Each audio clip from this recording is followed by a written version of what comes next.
Bonjour à tous. Alors cette vidéo pour voir l'essentiel sur ce qu'on appelle le vecteur vitesse. Alors le vecteur vitesse, ça peut être un nom qui paraît compliqué, mais c'est tout simplement une flèche, et cette flèche va représenter la vitesse d'un objet sur un schéma. Effectivement, quand on a un objet qui se déplace sur un schéma, ça ne se voit pas forcément, puisque par définition, le schéma est immobile. Donc on peut avoir besoin de montrer, hein, de manière visuelle, quelle est sa vitesse. Donc, connaître la vitesse, il va falloir plusieurs caractéristiques. Donc cette flèche va devoir posséder 4 caractéristiques. La première, ça va être son point de départ. Effectivement, la flèche, il faut savoir d'où on la fait partir. Alors cet endroit, c'est tout simplement l'endroit où on veut représenter la vitesse. Dans notre cas ici, par exemple, on va vouloir représenter la vitesse de la coccinelle. Donc le point de départ sera ici. Deuxième chose, c'est la direction de la vitesse. Alors la direction, c'est une droite. Et cette droite va tout simplement être celle du déplacement de l'objet. Et cette droite sera le support de la flèche. Dans notre cas, on va supposer que la coccinelle se déplace comme ceci, suivant les pointillés. Maintenant qu'on a la direction, sur cette direction, il y a 2 possibilités. C'est-à-dire que là, la coccinelle, elle pourra aller vers l'avant ou vers l'arrière. Ça s'appelle le sens. Donc tout simplement, il va falloir préciser par cette flèche le sens de déplacement de l'objet sur la droite.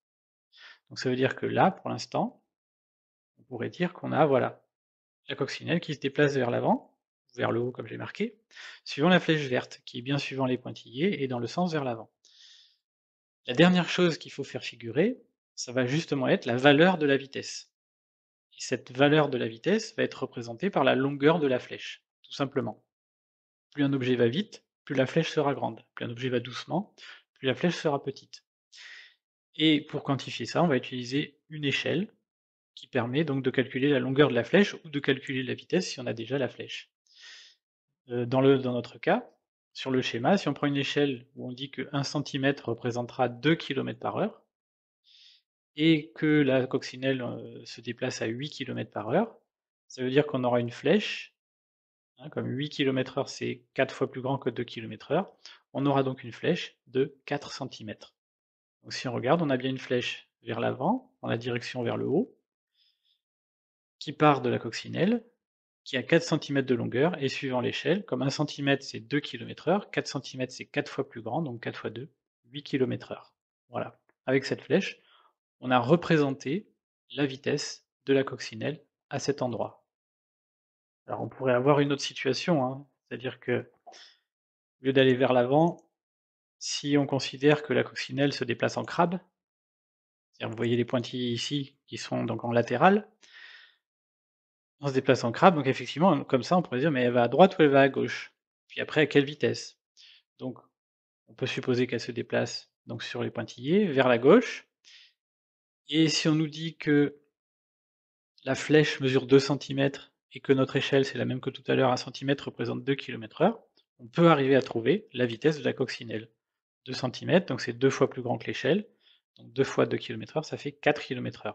Donc grâce à cette flèche sur le schéma, on sait que là, la coccinelle se déplace à 4 km/h vers la gauche. C'est tout simplement ceci, le vecteur vitesse. Donc voilà, c'est juste une flèche qui représente la vitesse de déplacement d'un objet sur un schéma. Alors, on va voir dans quelques cas comment on le représente, trajectoire réelle, on va dire. Alors, premier cas, c'est pour les trajectoires rectilignes. C'est le plus simple. Trajectoire rectiligne, c'est donc une droite. Alors, si on a la coccinelle qui se déplace, donc on observe, bon, déjà que quand elle accélère la flèche, la longueur de la flèche augmente. Quand elle ralentit, la longueur de la flèche diminue, et on voit que la direction de la flèche suit la trajectoire. Comme la trajectoire c'est une droite, ou à peu près sur notre schéma, si on le remet, la flèche suit bien la trajectoire, parce que la coccinelle se déplace suivant cette droite. Donc, pour les trajectoires rectilignes, il n'y a pas de problème particulier. Là où les choses se compliquent un tout petit peu, c'est si on a une trajectoire circulaire ou curviligne.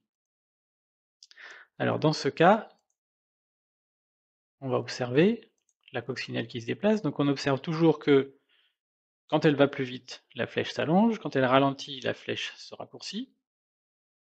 mais la direction de la flèche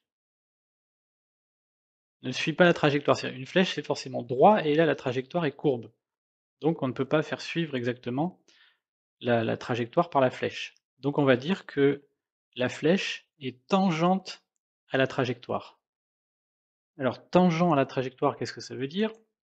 Bah, tout simplement la tangente en un point d'une trajectoire, c'est la direction qui est donnée par le petit bout de trajectoire qui entoure le point.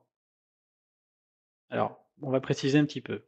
Si on prend par exemple, une personne qui serait au centre ici, qui fait tourner une pierre accrochée à une fronde. On imagine la pierre qui tourne autour comme ça. Si on veut représenter la vitesse à cet endroit-là, et surtout trouver la tangente à cet endroit-là, il faudrait prendre le petit bout de trajectoire qu'il y a autour de la position, c'est-à-dire ceci, et prolonger cette direction. Donc à cet endroit-là, si on prolonge le petit bout de trajectoire qui est là, on obtient ceci. D'ailleurs, ça serait la trajectoire suivie par l'objet si d'un seul coup il devient libre. S'il est plus contraint, s'il est plus attaché, d'un seul coup il va se déplacer en ligne droite, et ça serait suivant cette direction. Si on veut représenter la tangente à cet endroit-là, le petit bout de trajectoire, bah, ça pourrait être représenté par le bout de la croix ici, d'accord?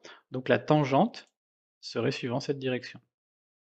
On peut donner un autre exemple, si on a cette trajectoire-là en pointillé, on veut représenter la tangente à cet endroit-là, donc ça va être la droite, qui va suivre la direction donnée par le petit bout de trajectoire autour du point.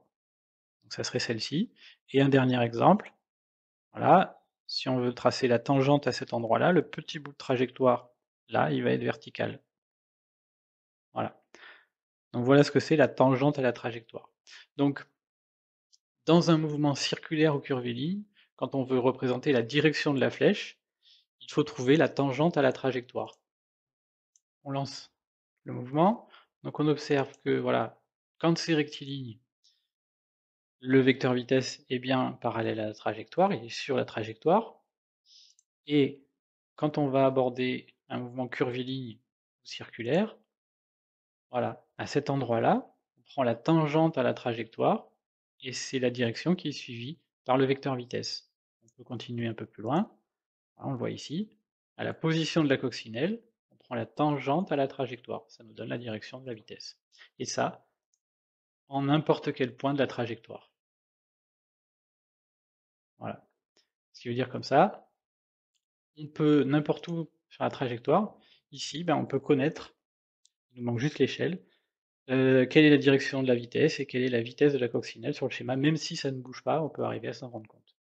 Voilà, donc là, vous savez l'essentiel sur la notion du vecteur vitesse.